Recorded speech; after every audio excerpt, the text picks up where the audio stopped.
Kamu ini, saya kasih tahu ya, jangan lagi kamu membacot di media sosial soal ijazah ini, karena sudah terbukti kamu bohong.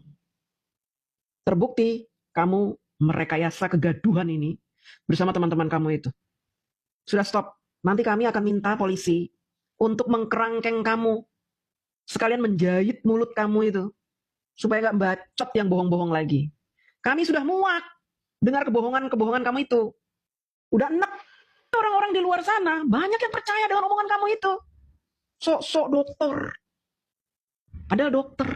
Ketika dipanggil oleh Abraham Samad, dokter Tipa, bangga. Wah, dokter nih gue. Ditulis D besar R kecil, bangga. Protes dong, Pak Abraham. Saya mau klarifikasi, saya bukan dokter, saya dokter. Gitu dong. Sama seperti Anies Baswedan tidak pernah klarifikasi bahwa dia bukan Imam Mahdi. Sakit jiwa ini, sakit jiwa tapi dipamerkan di ruang-ruang publik. Dan media massa memberikan kalian tanggung. Memamerkan kegilaan kalian itu. Orang sakit jiwa diundang di ILC, di INews. Nih untuk media-media juga nih ya. Tolong media-media, orang-orang gila seperti Tifa Roy, Egy Sujana, Fadila. Itu orang gila semuanya itu. Ngada-ngada, ngarang-ngarang, orang halu. Kenapa diberi panggung? Judulnya saja rakyat bersuara. Yang kalian tampilkan orang gila bersuara.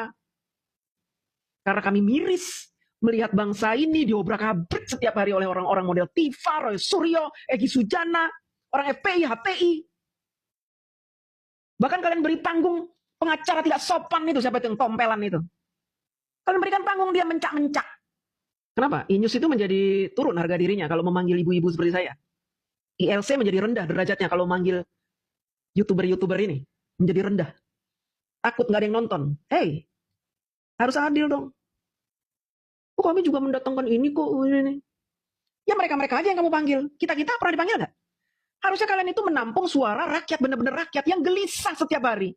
Karena dikotori oleh cerita-cerita bohong dari orang-orang pintar itu. Yang ngaku pintar itu, yang ngaku sekolah tinggi. Yang membodohi rakyat. Kalian kasih panggung orang-orang seperti itu. Artinya apa? Kalian itu ikut-ikutan membuat gaduh Indonesia. Kalau zaman Pak Soeharto, sudah diberendel kalian itu, bikin gaduh. Biarkanlah negara ini maju. Kenapa sih nggak suka ngeliat Indonesia maju? Kenapa media-media ini mencari rating itu hanya dengan cara-cara yang kotor, licik, busuk? Mengundang orang-orang seperti itu. Mengotori pikiran orang-orang awam, membuat orang pusing. Akhirnya orang-orang bodoh bercerita di media sosial tentang ijazah Pak Jokowi. Saya yakin ijazah Pak Jokowi palsu. Sok tahu.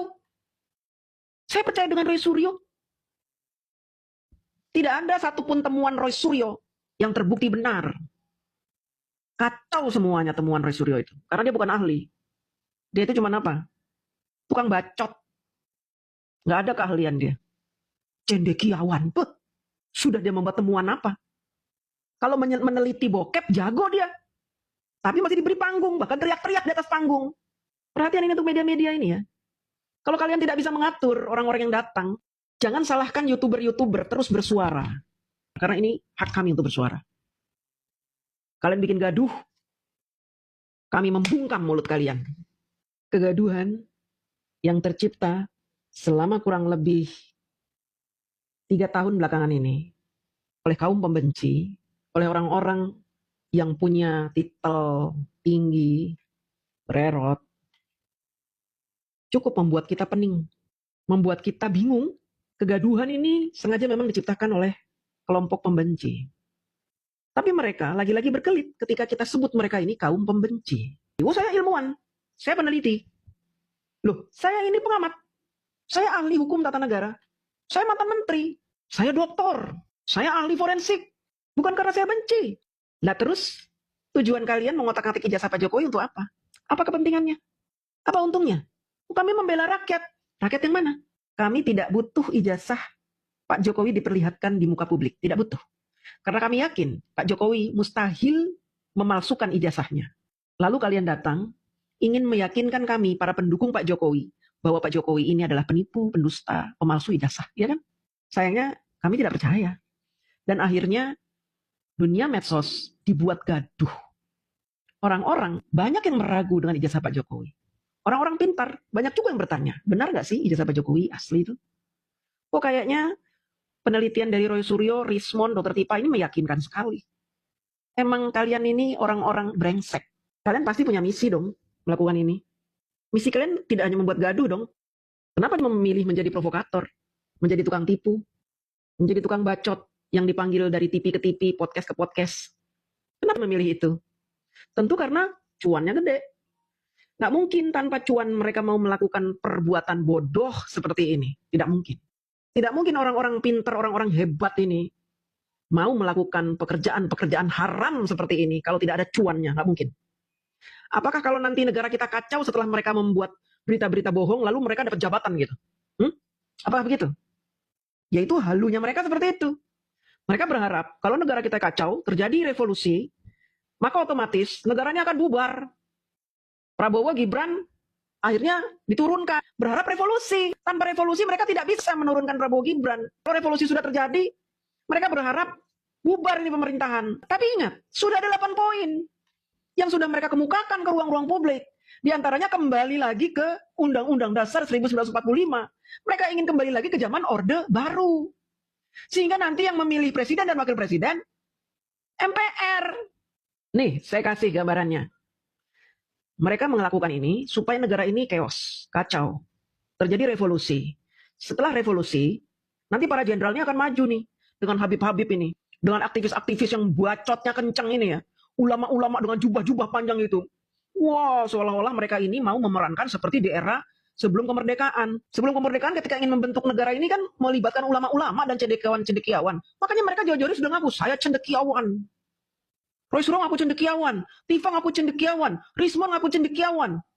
Nanti supaya nanti dilibatkan ketika negara kita sudah kacau, pemerintahnya sudah dihancurkan, nanti muncul nih cendekiawan-cendekiawan nih, wah akan dimajukan bersama jenderal-jenderal itu mantan jenderal bersama Habib-Habib, akan membentuk negara lagi yang baru. Kembali lagi ke UUD 45, MK bubarkan. Nggak usah pemilu ulang boros. Udah kita balik lagi ke UUD 45, nanti langsung kita angkat ketua MPR-nya siapa tuh? Amin Rais jadi ketua MPR. Nanti Amin Rais yang nunjuk siapa yang jadi presidennya. Langsung tunjuk tuh Abah Anies Baswedan, Imam Mahdi. Berhayal mereka ini. Ntar mereka ingin menciptakan sejarah para cendekiawan, Tifa, Roy Suryo, Rismond. Sudah mencetak sejarah baru. Pembubaran pemerintahan Prabowo Gibran. Dengan perjuangan-perjuangan yang melelahkan. Sejak tahun 2014 yang gagal menjatuhkan Jokowi, akhirnya berhasil melengsarkan Gibran dan Prabowo.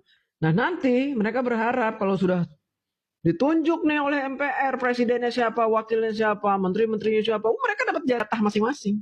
Habib Rizik, Menteri Agama, Tipa, Menteri Kesehatan, Rismond, Menteri Menristek, Fadilah, Menteri Perbacotan itu Fadilah, Rafli Harun, Kemenkumham, Abraham Samad, Kejagung, Egy Sujana, jadi Menteri sakit-sakitan. Kurnia jadi menteri apa tuh? Terus si Tompel jadi apa itu?